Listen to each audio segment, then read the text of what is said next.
What's up guys, welcome back to the channel. Now in the last video, I told you guys that we were having some clutch issues. I thought this thing was done. Unfortunately, it's not, and we've got to work on the clutch. So we're gonna drain the oil out of the case. Then we're gonna actually lift the bike vertically so that it's standing up on the rear grab bar. And then from there, we're gonna go ahead and disassemble the front of the case. The ATV is now vertical.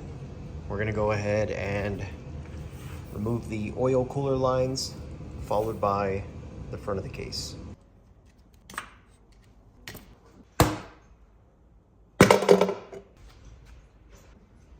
All right, so the inside half of this case, you've got your bearing, and then you've got this little piston right here that's actuated by the clutch lever. You've got your centrifugal clutch. You've got your clutch side over here. So this is where your clutch basket and the discs are. So we're gonna basically be taking care of these two right here. So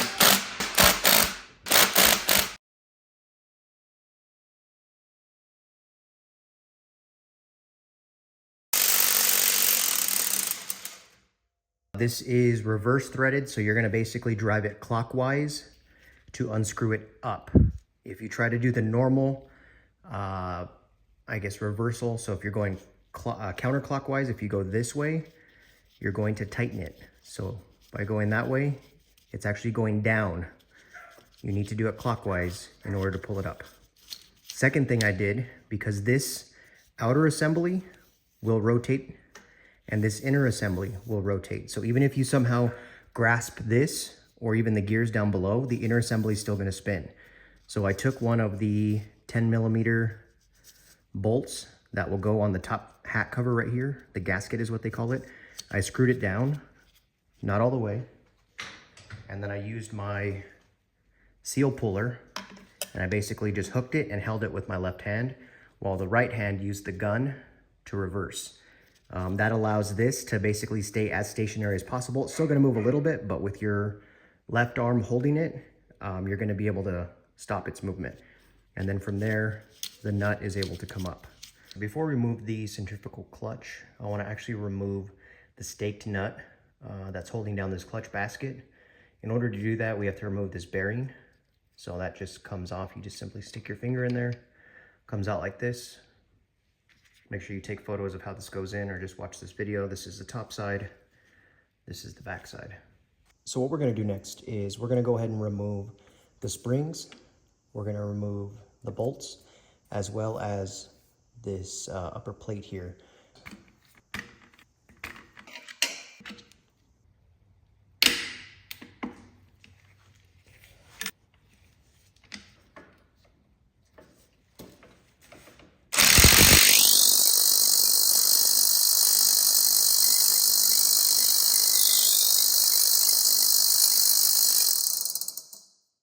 So this is why it was so hard to remove. Somebody just full sent this thing.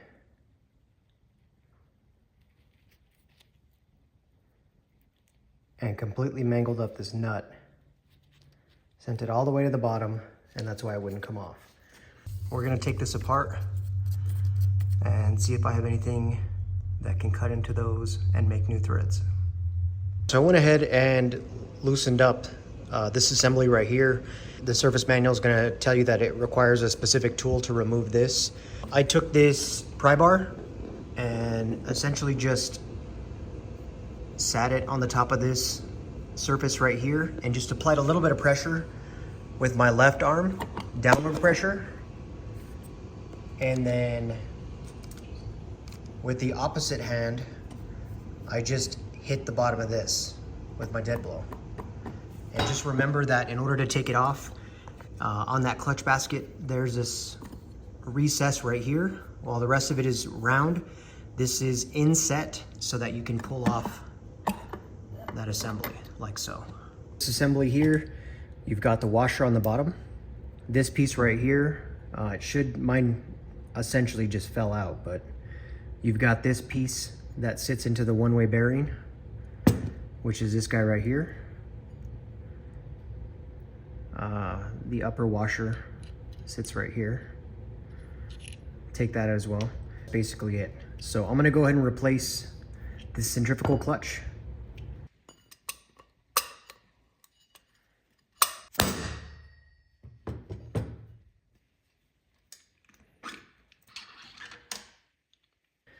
You've got the washer that goes up top. We're going to set this to the side. You've got the top of the basket, so this is going to need to be cleaned out. There's a little bit of debris in there. As far as this goes, it looks like it's in good condition. You do have another washer that sits on the back side of this, so I'm going to leave it there temporarily. You've got your clutches. I'm just going to take the first one out.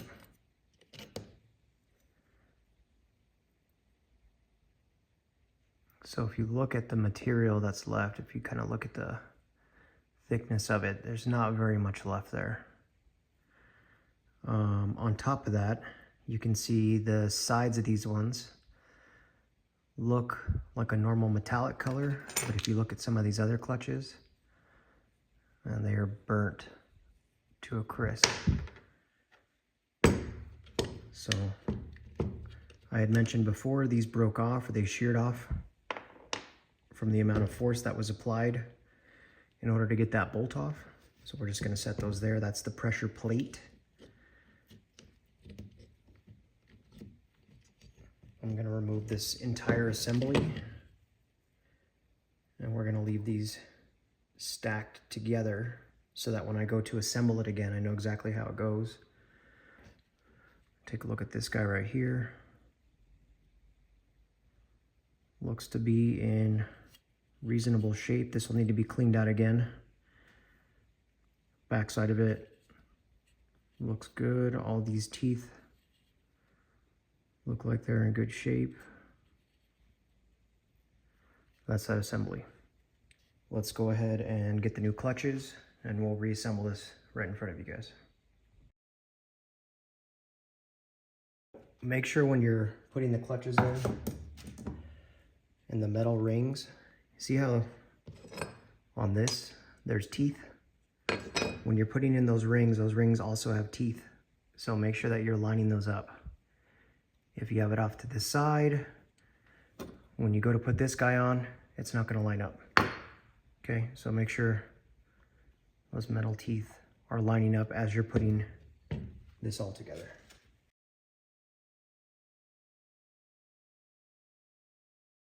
I'm just going to put a little bit back right there. I'm going to go ahead and set this on there. Okay.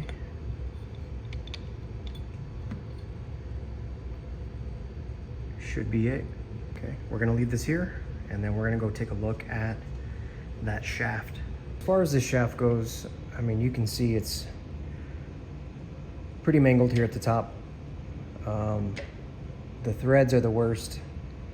Right here, this little chunk of metal is, and you can see there's a big gouge right here. So this is a 16 by 1 millimeter die.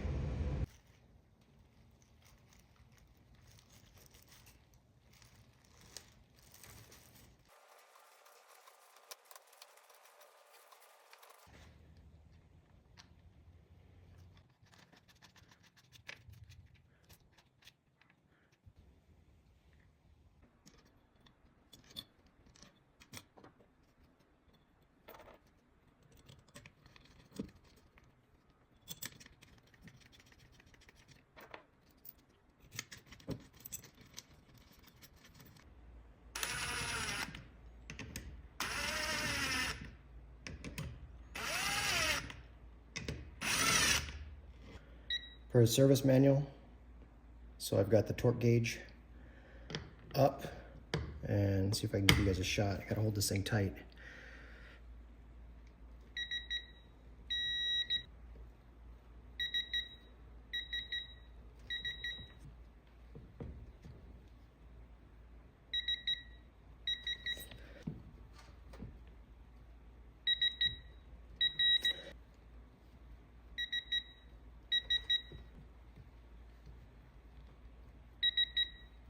Let's go ahead and get it installed. Don't forget, washer up top. Let's get this in the machine.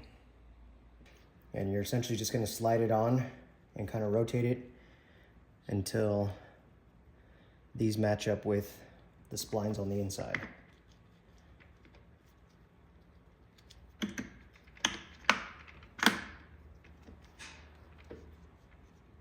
Okay, like so.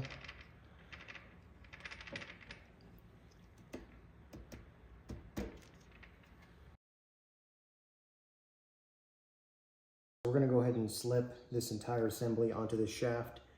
One thing that you're going to notice here is that on this clutch pack, you've got an indentation on this side and on the exact opposite side right here. Currently it's lined up with the shaft, which is where you need it in order to slip this back on. You've got the larger washer on the bottom. I already have it in place. If you feel more comfortable slipping it onto there, you can, or you can just take it, slide it onto the shaft. On will go this guy. Now there's two things you need to do here. First and foremost, you've got to make sure that this lines up into that slot. And then second, you've got these threads right here that have got to line up with the inside of that. So as you are lining it up, give it a little bit of a turn, it'll seat in place.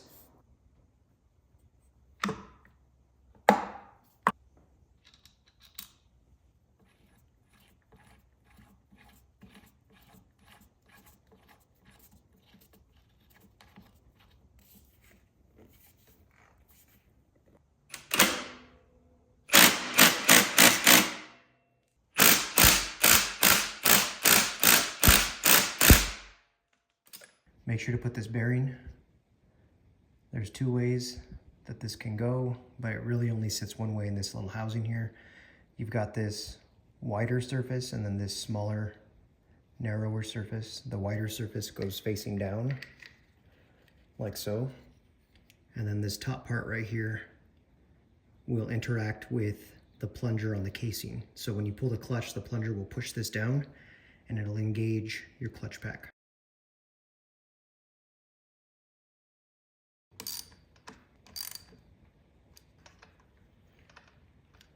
So I put the gasket onto the case, and now we got to go ahead and put on clutch cover of the case assembly.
Alrighty, that'll do it for today's video. Thanks for watching the install of the clutches on this 2017 Honda TRX 250X. After they've been put in, went ahead and topped it off with new genuine Honda oil. So you guys saw me do a little bit of a test ride. I couldn't really ride too fast because I had to hold my phone in one hand. First and second gear, feels like it pulls pretty hard for what it is. And now that it's complete, it's ready for the new owner. So you guys let me know what you think. It was pretty fun to work on this and kind of take a deep dive into ATVs. Definitely interested in getting something a little bit larger, maybe a two-stroke Yamaha Banshee or a Blaster would be a blast, or even a two-stroke Kawasaki. So let me know what you guys think down in the comments. That's it for today. Appreciate you guys watching as usual. Again, this is Fahrenheit Motorsports. You guys take it easy. Stay safe.